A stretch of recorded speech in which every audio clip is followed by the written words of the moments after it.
السلام علیکم، چینل پہ خوش آمدید۔ نیو ویڈیو اپڈیٹس کے لیے چینل کو سبسکرائب کر لیجئے اور بیل آئیکن کو پریس کر لیجئے۔ ناظرین، علاقہ غور میں ایک ظالم بادشاہ تھا۔ وہ لوگوں کے گدھے بیگار میں پکڑ لیتا تھا، ظلم پر ظلم، یہ کہ غریب جانوروں کو گھاس دانا تو نہیں ڈالتا تھا، البتہ ان سے بار برداری کا کام اس قدر لیتا تھا کہ بیچارے 2-1 روز میں ہی مر جاتے تھے۔ ایک دفعہ بادشاہ شکار کھیلنے کے لیے نکلا اور کسی جانور کے پیچھے گھوڑا دوڑاتا ہوا اپنے ساتھیوں سے جدا ہو گیا۔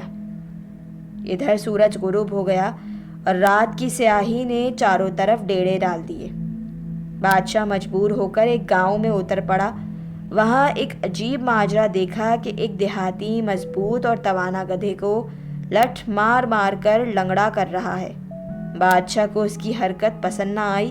اس نے حشمناک لہجے میں دیہاتی سے کہا کہ تو اس غریب جانور پر اتنا ظلم کیوں ڈھا رہا ہے؟ دیہاتی بادشاہ کو نہیں پہچانتا تھا۔ وہ بگڑ کر بولا، میاں مسافر، اپنی راہ لگ، تجھے کیا معلوم کہ میرے اس کام میں کیا مصلحت ہے؟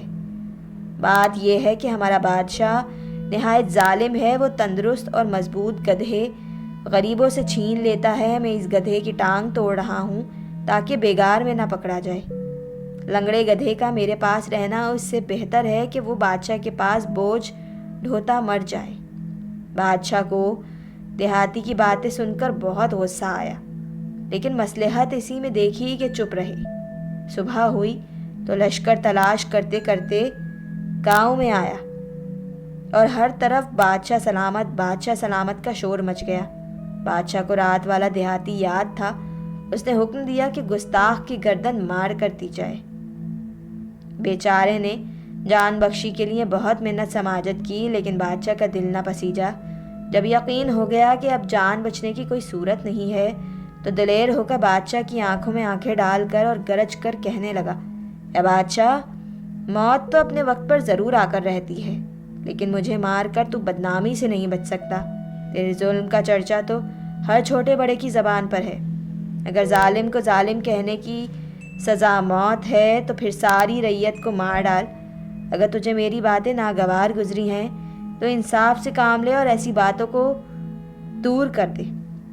ایک بے گناہ کو قتل کرنے کے بجائے مخلوق خدا کو ستانا چھوڑ دے۔ تمہارے مظالم سے دنیا رات کو نہیں سوتی۔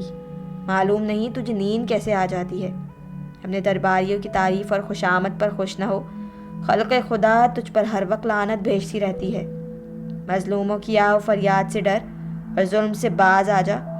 ان سخت اور تند مگر سچی باتوں نے بادشاہ کو جھنجھوڑ کر رکھ دیا اور اس کا ضمیر بیدار ہو گیا۔ اسی وقت توبہ کر لی اور اس دیہاتی کو نہ صرف عزت کے ساتھ رہا کیا بلکہ اپنے گاؤں کا سردار بنا دیا۔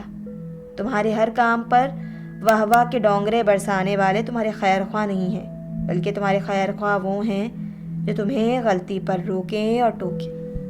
ایک بادشاہ کسی خوفناک مرض میں مبتلا ہو گیا۔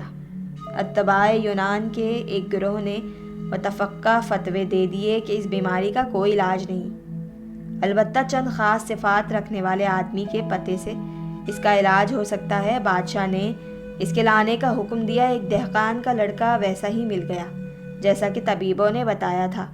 بادشاہ نے اس کے ماں باپ کو بلایا اور بہت سی دولت دے کر خوش کر دیا، یعنی وہ اس بات پر رضامند ہو گئے کہ ان کا بیٹا بادشاہ پر قربان کر دیا جائے۔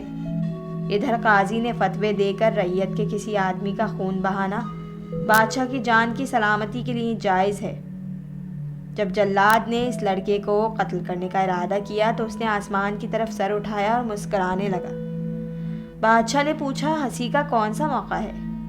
لڑکے نے کہا، اولاد کا نازمہ باپ پر ہوتا ہے جو قاضی کے سامنے اپنا دعویٰ پیش کرتے ہیں اور انصاف بادشاہ سے چاہتے ہیں۔ اب کیفیت یہ ہے کہ ماں باپ نے دنیاوی مال کی لالچ میں مجھے قتل ہونے کے لیے سونپ دیا ہے۔ قاضی نے میرے قتل کا فتویٰ دے دیا ہے اور بادشاہ اپنی سلامتی میری ہلاکت میں دیکھتا ہے۔ اب سوائے خدائے بزرگ و برتر کے میں کوئی پناہ نہیں دیکھتا۔ اے بادشاہ، تیرے ظلم کی فریاد کس کے آگے کروں؟ تیرے ہاتھ سے تیرے ہی سامنے انصاف چاہتا ہوں۔ لڑکے کی باتیں سن کر بادشاہ کا دل بھر آیا اور اس کی آنکھوں میں آنسو آ گئے۔ کہنے لگا، اس بے گناہ بچے کے خون بہانے سے میرا مر جانا بہتر ہے، یہ کہہ کر اس کا سر چوما اور گود میں اٹھا لیا، پھر اسے بہت سارا مال دے کر آزاد کر دیا۔ کہتے ہیں کہ اسی ہفتے کے اندر بادشاہ صحت یاب ہو گیا۔